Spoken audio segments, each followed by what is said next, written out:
हो चुका है, पर मुझे लगता है कि हमारे मुस्लिम भाई बहन अभी भी आज़ाद नहीं है। आप लोग जो बोलते हैं उनको वही करना पड़ता है। सूर्य नमस्कार नहीं करना तो नहीं करेंगे, उसको वोट देना है तो उसी को देना है। नरेंद्र मोदी अच्छे नहीं हैं तो वो नहीं अच्छे हैं। आप लोग जो बोलते हैं वही वो आप सारे मुसलमान भाई बहन मानते हैं। उनको कब आज़ादी मिलेगी? कब वो अपने आप फैसला लेने के लिए आज़ाद होंगे? आप लोग बहुत ज़्यादा उनको दबा कर रखते हैं, ये चीज़ ठीक नहीं है।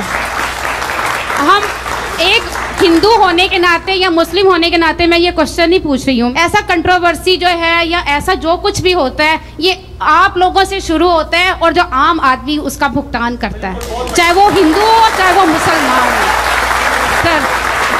सर ये आज की डेट में हिंदू मुसलमान बहुत ज्यादा हो चुका है। एक ही सवाल आप एक चंद्रमा को आप भी पूछते हैं, आप ईद का चांद मानते हैं ना, और हम भी हिंदू जो हैं बहनें करवा चौथ का चांद देखते हैं ना। चांद तो एक ही है ना, चाहे वो हिंदुओं का भी फेस्टिवल में चलता है, मुस्लिम के भी फेस्टिवल में होता है। तो कल को ये सिख और ईसाई भी कल को ऑब्जेक्शन कर सकते हैं कि ये चांद हमारा नहीं है।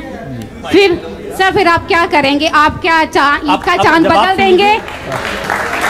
जहाँ तक सवाल है इस बात का कि हम लोगों ने मुसलमानों को गुलाम बना रखा है या दबा रखा है, आज़ादी नहीं मिली, तो हमारे यहाँ तो ये शिकायत है कि मुसलमान आगे चलते हैं और उनके लीडर पीछे चलते हैं। कोई भी आज की तारीख़ में दुनिया ऐसी बदल चुकी है, कोई किसी की बात मानने वाला नहीं है। इस भ्रांति को अपने दिल से निकाल दीजिए। न हिंदू न मुसलमान, कोई किसी की बात न सुनता है न मानता है, सब अपनी मर्जी की करते हैं। फिर उसके बाद जहाँ तक सवाल है चंद्रमा का, तो मुसलमान न चंद्रमा को, न सूरज को, न किसी चीज़ को न पूछता है, न इबादत करता है, न कर सकता है। वो सिर्फ चांद निकलने पर वो डेट मालूम होती है कि इस डेट आज चांद निकलेगा तो अगले दिन ईद होगी, चांद निकलेगा तो रोज़ा रखेंगे, वरना रोज़ा नहीं रख सकते, अलाउ नहीं है। रोज़े शुरू होने वाले हैं 4 दिन के बाद, लेकिन हमें ये नहीं मालूम कि हम 18 को रोज़ा रखेंगे या 19 को रखेंगे। मेरा नाम है राजेश्वर, मैं नवी मुंबई नेरुल से आया हूँ और मुझे यहाँ पर लेकर आया है मेरे दोस्त श्री अजीम मुल्तानी ने। तो मैं एक प्राइवेट कंपनी में नौकरी करता हूँ। तो मेरा ये कहना है, हम लोग जो बोलते हैं कि मैं हिंदू हूँ, मुसलमान बोलता है मैं मुसलमान हूँ, सिख बोलता है मैं सिख हूँ, क्रिश्चियन बोलता है मैं ईसाई हूँ, तो सब लोग अपने अपने धर्म का अपना परिचय देते हैं। तो मेरा सवाल यह है कि इस धर्म को बनाया किसने है, और अगर बनाया है तो किस मकसद से बनाया है? क्या हम सिर्फ एक धर्म को मान नहीं सकते हैं जो कि इंसानियत धर्म है, और कोई धर्म को ना माने, न हिंदू, न मुस्लिम, न सिख, न ईसाई, और किसी भी धर्म को कबूल करवाना क्या जरूरी है? भाई साहब का अच्छा सवाल है, बहुत अच्छा सवाल है। और थोड़ा और एक सवाल साथ में इसके साथ में जुड़ा हुआ है सर, मैं पूछना चाहूंगा, बिना किसी धर्म को कबूले बगैर क्या इंसान नेक और सही रास्ते पे चल नहीं सकता है? और ये जो अपने अपने धर्म के गुरु हैं, वो किस लिए अपने धर्म का प्रचार करते हैं और किस मकसद से करते हैं? ये मेरा प्रश्न है। भाई साहब बहुत अच्छा सवाल है कि लोग कहते हैं मैं हिंदू हूं, मैं मुस्लिम हूं, मैं सिख हूं, मैं ईसाई हूं, तो ये धर्म को किसने बनाया? धर्म होना चाहिए कि सिर्फ, बिल्कुल सही है, धर्म होना चाहिए कि, और वो होना चाहिए इंसानियत। और क्या धर्म को, भाई साहब पूछते धर्म होना चाहिए कि, फिर पूछते क्या धर्म को कबूल करना जरूरी है? और क्या एक धर्म में मानना जरूरी है? भाई साहब ने अच्छा सवाल किया कि कौन कहता है मैं मुस्लिम हूं, कोई कहता है मैं हिंदू हूं, कोई कहता है मैं ईसाई हूं, कोई कहता है सिख हूं। इस धर्म को किसने बनाया? और धर्म होना चाहिए एक। आपका पहले भाग जो सवाल का बिल्कुल सही है। कुरान में अल्लाह ताला फरमाते सूरह अल इमरान में सूरा नंबर 3 आयत नंबर 19 में, इन्न दीन इंदल्लाह इस्लाम, अल्लाह के नजदीक सिर्फ एक ही दीन सही है, वो है अपनी जिंदगी अल्लाह के, खुदा के, ईश्वर के, भगवान के अहकामात के मुताबिक बसर करना। तो दीन होना चाहिए एक ही। ये कितने दीन किसने बनाया? इंसानों ने बनाया। आपका सवाल था किसने? इंसानों ने। हमारा खालिक, हमारा मालिक, हमारा रब, हमारा ईश्वर, हमारा भगवान, हमारा अल्लाह सिर्फ एक ही दीन बनाया, एक ही मजहब बनाया, वो है अब अमन हासिल करना, शांति हासिल करना, सलामती हासिल करना अपने खालिक के अहकामात के मुताबिक जिंदगी बसर करने के बाद। इसीलिए दीन, मजहब खालिक ने सिर्फ एक ही भेजा, लेकिन वक्त के दौरान मिलावट होते गए, मिलावट होते गई। मिलावट होने की वजह से अल्लाह ने दूसरे नबी भेजा, दूसरी किताब भेजी, फिर मिलावट हुई, फिर नई मजहब, फिर और एक दूसरे पैगंबर भेजे और एक किताब भेजे उसे सही करने के लिए। इस तरीके से अल्लाह के रसूल मोहम्मद सल्लल्लाहु अलैहि वसल्लम फरमाते कि अल्लाह ने इस जमीन पे 1,24,000 पैगंबर भेजे, कई किताबें भेजे। आखिरी किताब कुरान मजीद। कुरान में लिखे रहे सूरह राद में सूरह नंबर 13 आयत नंबर 38 में, वलिकुल्लि कौमिन हाद, कि हर कौम पे मैंने पैगंबर भेजा। सूरह राद सूरह 13 आयत नंबर 7 और सूरह राद सूरह नंबर 13 आयत नंबर 38 में कि हर दौर में हमने एक किताब नाजिल की। आखिरी किताब है कुरान, आखिरी पैगंबर मोहम्मद सल्लल्लाहु अलैहि वसल्लम। तो हमारे खालिक ने एक ही मजहब भेजा, हमने उसमें मिलावट पैदा की। मजहब का अगर सही मानी ले, हिंदू का क्या मानिए? हिंदू की क्या मानी? हिंदू की मानी यह है कि जो इंसान हिंदुस्तान में रहता है, जो इंडस वैली के इस तरफ रहता है, उसे कहते हैं हिंदू। ये लफ्ज सबसे पहले बार इस्तेमाल किया था अरबों ने हिंदुस्तानी के लिए। तुम इस लफ्ज के एतबार से मैं हिंदू हूं। उसके बाद लोगों ने कहा कि नहीं, हिंदू वो है जो बुत परस्ती करता, वो गलत है। तो सही मानी हिंदू के मैं हिंदू हूं। ईसाई के मानी क्या? ईसाई के मानी जो ईसा अलैहिस्सलाम के पैगाम पे अमल कर रहा है, ईसा अलैहिस्सलाम ने जो चीज सिखाई उस पर अमल करता है। मैं कहता हूं कि मैं जो अपने आप को ईसाई कहते हैं उससे ज्यादा ईसाई हूं, क्योंकि मैं ईसा अलैहिस्सलाम की बातों पे और अमल करता हूं बनिस्बत वो लोग जो अपने आप को ईसाई कहते हैं।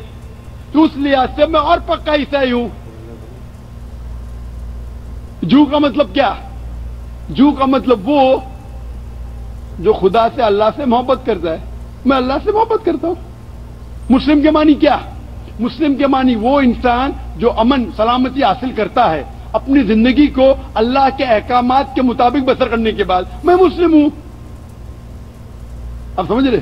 ये मिलावट बाद में आई, जो ईसा अलैहिस्सलाम ने सीखा उसमें मिलावट आई। तो इल्म है इंसान के जिस्म के बारे में। वो खालिक और सबसे बड़ा डॉक्टर है, वो जानता है क्या अच्छा है क्या बुरा है।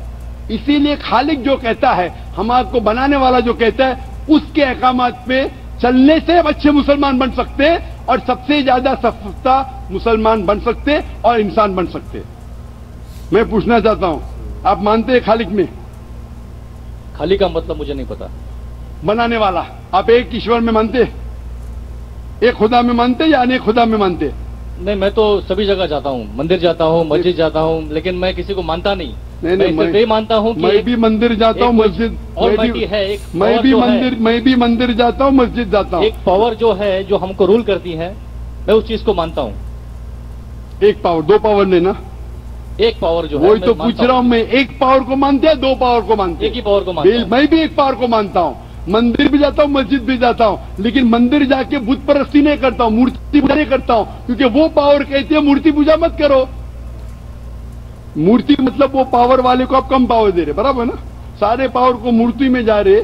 तो हिंदू मजहब कहती मूर्ति पूजा मत करो, ईसाई मजहब कहती मूर्ति पूजा मत करो, कुरान कहता मूर्ति पूजा मत करो। एक पावर, उसको पावर कहो, ईश्वर कहो, खुदा कहो, अल्लाह कहो, लेकिन एक है ना कि दो है? एक ही है। बिल्कुल से एक पावर को मानते, बिल्कुल। यानी एक ईश्वर को मानते, बिल्कुल। एक खुदा को मानते, बिल्कुल। एक अल्लाह को मानते, बिल्कुल। आप मानते हैं कि बुत परस्ती, मूर्ति पूजा गलत है? गलत तो है, लेकिन मैं करता हूँ। यही तो बात है, आप मानते हैं गलत, अल्हम्दुलिल्लाह, करते वो गलत चलते आ रहे हैं, बचपन से चलते आ रहे हैं। मेरे परदादा भी कहते थे कि जमीन चपटी है, लेकिन मैं जब स्कूल में जाता हूँ डॉक्टर बन गया।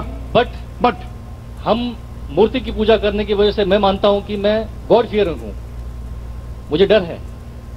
मेरे वालिद गलत काम से बचता हूं। हाँ, गलत काम करते लेकिन गलत काम से बचते, दोनों में टकराव है।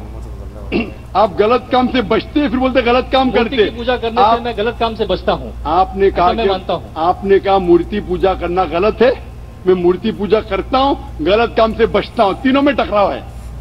मैं हिंदी में जरा कमजोर हूं। आपने कहा कि मूर्ति पूजा करना गलत है, लेकिन फिर भी मैं करता हूं और गलत काम से बचता हूं, दोनों कॉन्ट्रडिक्टिंग है। शराब पीना गलत है, फिर भी पीता हूं और गलत काम नहीं करता। अरे पीऊंगा तो बलात्कार करूंगा ना। मैं नहीं पीता। नहीं, आप नहीं पीते, अच्छी बात है, अल्हम्दुलिल्लाह। लेकिन मूर्ति पूजा करना शराब पीने से और भयानक है। मूर्ति पूजा करना शराब पीने से और खतरनाक है। आपके वेद में लिखेला है, बाइबल में लिखेला है, कुरान में लिखा है, तो क्यों करते? बचने का है तो उस पावर, उस ताकत, उस अल्लाह, उस खुदा, उस भगवान के अहकामात पे अमल करो। मूर्ति पूजा करने से क्या मिलेगा आपको? आप कुरान मजीद पढ़ो, कुरान मजीद असली पैगाम है उस पावर का। तो अगर आप जानते हैं कि मूर्ति पूजा गलत है, तो गलत काम से क्या सही रास्ता मिल सकता है? चोरी करना गलत है, लेकिन मैं क्या करता हूं? चोरी करता हूं और गरीबों में बांटता हूं। सही है? गलत है। गलत है। चोरी करना गलत है, आप मानते क्या? चोरी करता हूं लेकिन गरीबों में बांटता हूं। अरे गरीबों में बांटने का तो मेहनत करके बांटो ना, चोरी करके मेहनत मत करो। मेहनत करके मेहनत करो और हलाल की कमाओ और गरीबों में बांटो।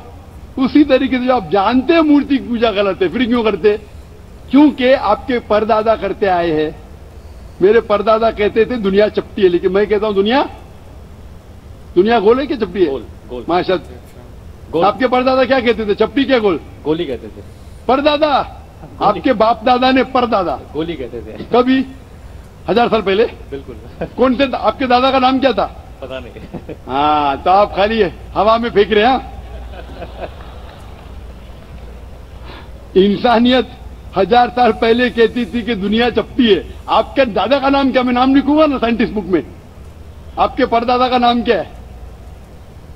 आपके परदादा क्या कहते थे? दुनिया चपटी है क्या गोल है? मैं कुछ नहीं कह सकता इसके बारे में, क्योंकि मैंने सुना नहीं है। बराबर। लेकिन साइंस कहती है, मेरे परदादा और आपके परदादा कहते थे कि चपटी है। आप मानते हैं चपटी है? नहीं, क्योंकि आप तरक्की कर चुके। जब तरक्की करते हैं, गलत चीज को छोड़ देने का है।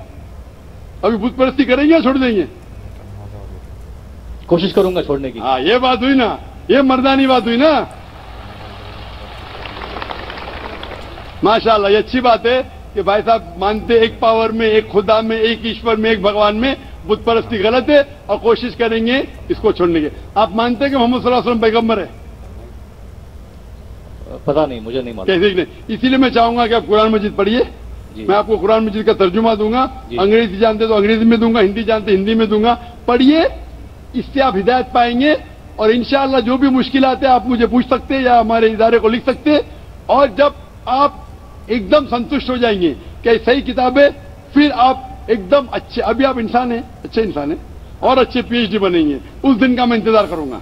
Hope the answer the question. शुक्रिया।